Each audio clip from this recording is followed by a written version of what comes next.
လို့မမင်းကိုကားလေးရထဲထဲဟာလေးရဖောက်ပြပါဖောက်ပြလို့ရလားမင်းနေတဲ့ကာစတမာလေးတွေမင်းဒီနေ့ကားလေးကိုထဲထဲကဘလော့တုံးလေးရစိုက်လေးတွေတည်သွားအောင်လို့အမေဖောက်ပြပေးမယ်နော်အားလုံးပဲလိုက်ကြည့်ပေးပါအောင်ရှင်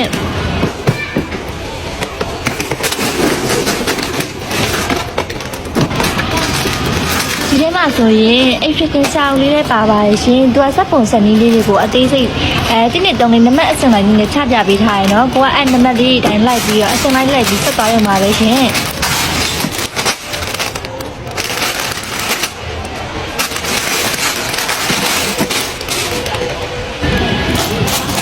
သူကပစ္စည်းလေးတွေကိုလည်းရှာရလို့ကြည့်စီအောင်လို့သူကအထုပ်ကလေးနဲ့နံပါတ်အစင်တိုင်းလေးထည့်ပေးထားတယ်နော်ကိုကနံပါတ်1စက်မယ်ဆိုရင်ကိုနံပါတ်1ထုတ်လေးကိုဖောက်ပြီးတော့